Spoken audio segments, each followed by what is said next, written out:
And therefore, that's what we need to secure, the three rings of security: the country, our community, then personal security, personal safety. And when that happens, again, taking that from an individual to a country, when that happens, trust starts to kick in. You start to trust people, you start to trust the people around you, you start to trust the community, you start to trust the country. We need to reestablish trust and unity within this country. If you're thinking that Elon Musk is just here to upload rockets and tweet about Dogecoin, you are mistaken, my friend. As of now, here is our billionaire jumping on UK politics. That's right, British-wide politics. And oh boy, does he dive deep into it. So what's up? Well, even as we have all this juicy celeb gossip making its way into our lives, Elon has teamed up with none other than Aunt Middleton. Not in the literal sense, mind you. He, the ex-SAS guy and executive chairman of X, is actually taking verbal aim at Prime Minister Kier Starmer. And yes, when we say taking aim, we mean a proper full-on roast session. And when I look at the borders, I'm almost disgusted that our Royal Navy, the best Navy in the world, no shadow of a doubt, are being put on the back burner, not allowed to do their jobs. Double standards, call it two-tier, whatever you want to call it, double standards. They're not allowed to do their job. Wow. Middleton started right off by insulting Starmer's government for being too soft. He started taking jabs at police forces and militaries and didn't mince his words at all. He is basically all like, in my time the UK was a fortress, and now it is a badly run Airbnb. The country's going bankrupt. Like, if we don't take action, our dollar's going to be worth nothing. Interest payments, which are already 23% of all government income, income taxes, tariffs, and everything, is just going to pay interest right now. And that number is continually rising. Then comes Elon, acting like a billionaire with far too much free time on his hands.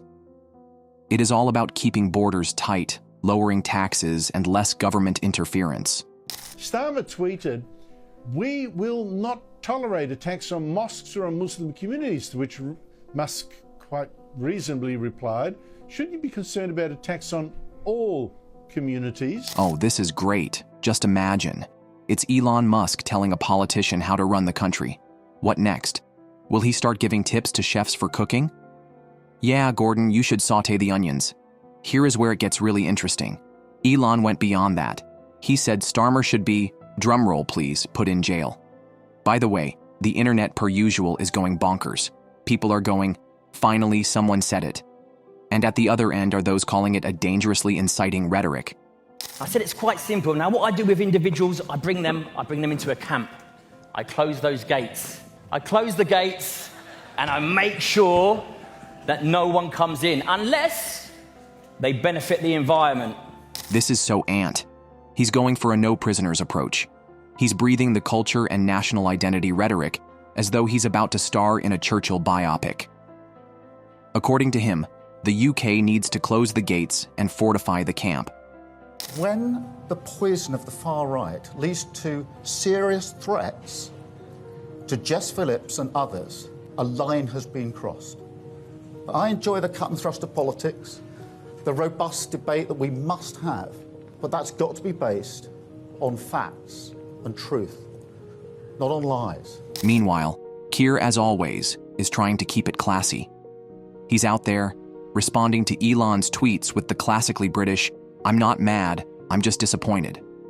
So when asked to comment on something Elon said, suggesting that America should liberate Britain, Kier was like, no comment.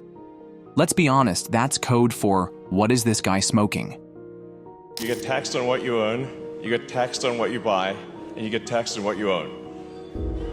And it's like, okay, this is, you know, taxes, and you know, and then what does it get spent on? A bunch of the stuff it gets spent on you don't even agree with. So you know that's why we need to reduce the size of government and just spend less money and you know, let the people keep a lot more of their hard-earned money. You know, it's yeah. So. Of course, Elon would not be able to abstain from adding fuel to the fire. He has tweeted about free speech, taxes, and whatnot. He is not only digging into Starmer's leadership skills, but also going full flamethrower, Do not forget, this guy literally sold them for fun. And now, it might be time to stop for a moment and think. What's really at stake here? Is this about political reform, or is it merely an ego clash with the country caught in the crossfire? Both of them, Musk and Middleton, see themselves as the man at the forefront of a revolution. But to us, it looks like some public mid-maturity crisis. And really, who is complaining? We are all here for it. The owner of X, Elon Musk, has been tweeting over the past few days about your response to this crisis, about what's been going on. My focus is on ensuring that our communities are safe. I think it's very important for us all to support the police in what they're doing. They described the scene to me and what they had to deal with when those... Meanwhile, Starmer acts like a teacher who tries his best to take back control over the mayhem in the classroom. He made speeches on the need for truth, democracy, and not believing whatever you read online. But let's get realistic. When your opponent is Elon Musk, then you have to be careful. Yes, we are accepting. Yes, we will bring everyone under that umbrella. Adhere to our rules and regulations, respect our culture, you can come in and play. And I'm going to be here along with Nigel, not necessarily on a political standpoint, but on a structural standpoint. I know what we need to establish. Just when one thought it could not get any weirder, then Middleton starts talking about trust and safety. He's talking about a country where there is security for everyone, borders are tight, and where Elon Musk is practically the automatic king.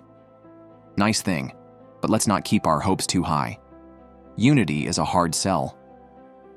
Coming together, I talk about unity. Again, Scotland, Wales, Ireland. What's happening there? Let's come together. That is what we're here for. Look at the flag. So what happens next?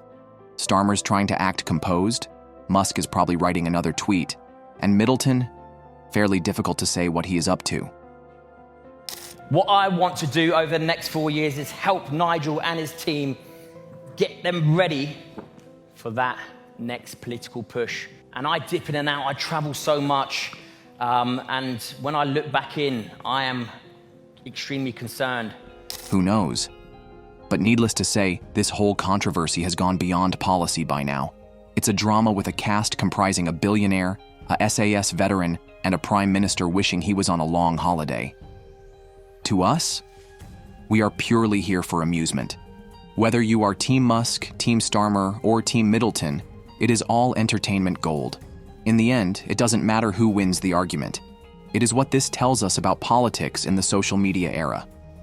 When a tweet can ignite a national debate, and a billionaire can supersede elected officials, one thinks, are we developing or just good at making a mess? So either way, this triangle is here to stay for a long time. Get your popcorn. That's just the beginning. Let us know what you think in the comments below.